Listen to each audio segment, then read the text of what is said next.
Hintay ka lang dito. Babalik.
Napamahan mo na to?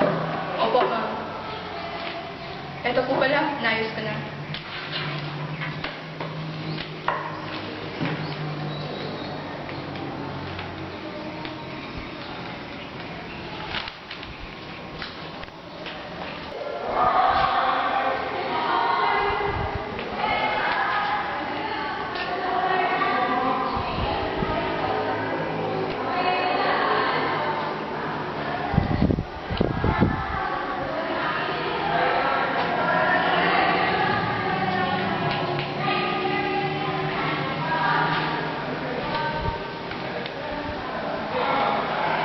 Hindi naman po ako naghihikahot. May pera po naman ako mula sa dati kong trabaho.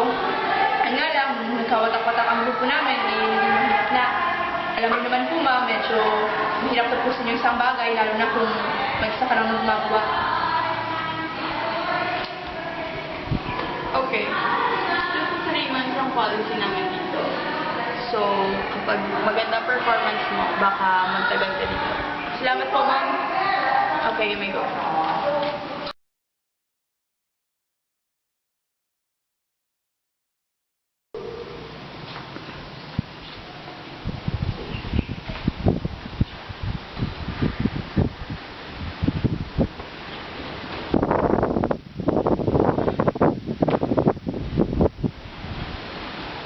Inis?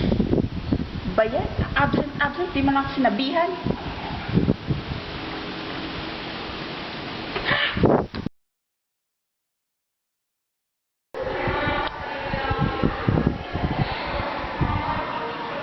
Umuwi po ako ng probinsya, ma'am. Namatay po kasi yung anak ko. Pasensya po talaga. Eh di sana nagpasabi ka. At saka akala ko ba single ka? Opo, ma'am.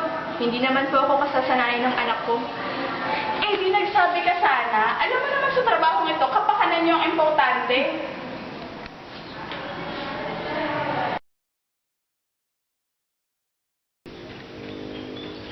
So, magkano makukuha niya? 250 lang. Dagdagan mo na ng 50 para saradong 300. Malaki na yan. 20 na lang siguro. Baguhan lang naman siya eh.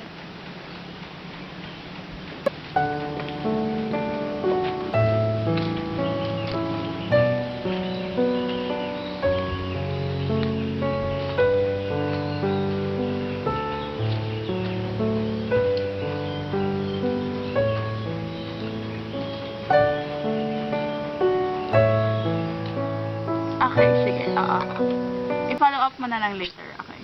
Sige, Brandon. Tawagan na kita mamaya. Bye. Ano yun? Maraming salamat po pala, ma'am, sa pagtulong sa akin kahit na hindi naman ako masyadong gipit. Walang ano man. Maliit na halaga lang yan. Kahit na po, ma'am. Siya nga po pala, ma'am. Single pa po ako. Sige, bumalik ka na sa trabaho mo. Now, bumalik ka na sa trabaho mo.